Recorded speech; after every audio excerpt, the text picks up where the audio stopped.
If you want to know how I would write observations, then stick around. So I've just picked a name at random. I've used Jackie.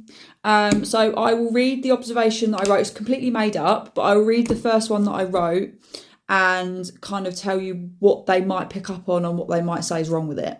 So I wrote, Jackie picked up a block and was happy, laughing. She then chose another and made a tower. It fell down and she was then sad and I helped her build it again.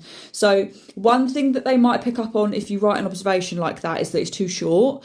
It might depend on what nurseries you worked at, but some have like certain rules, like it has to be a paragraph, like it has to be really long because they don't do observations like every day that are like that, so they have to be quite detailed.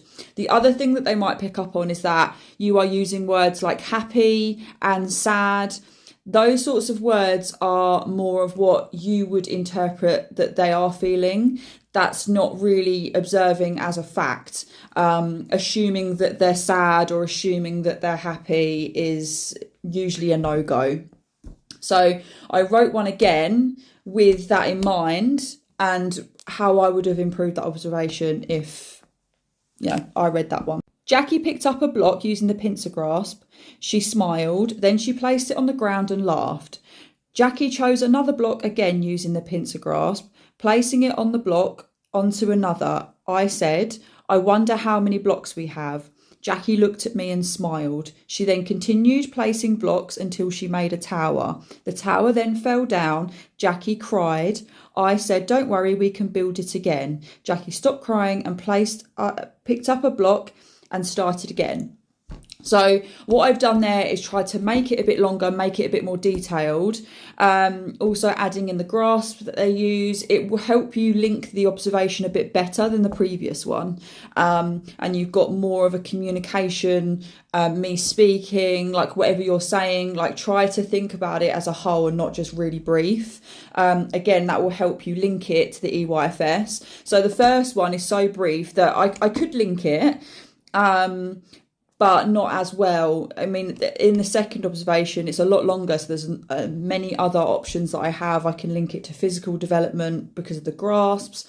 I can link it to maths, shape, space and measure,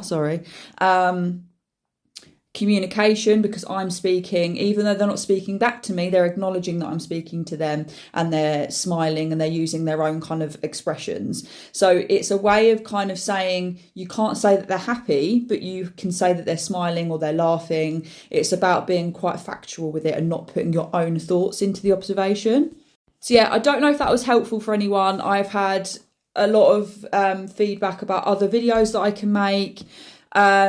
Again, it does depend on what nursery you work at, but a lot of them will say do not use, emotional words like happy, sad, confused, anything like that, because you are interpreting how they're feeling when that might not be what's going on.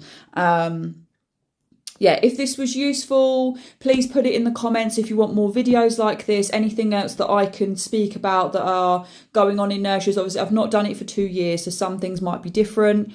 But, like DRIM, anything, British values, all that kind of stuff. I kind of do remember a bit of it. Like planning, are you doing in the moment planning, how you would link those observations to the EYFS, anything like that, anything else that you might want me to make, please put it in the comments.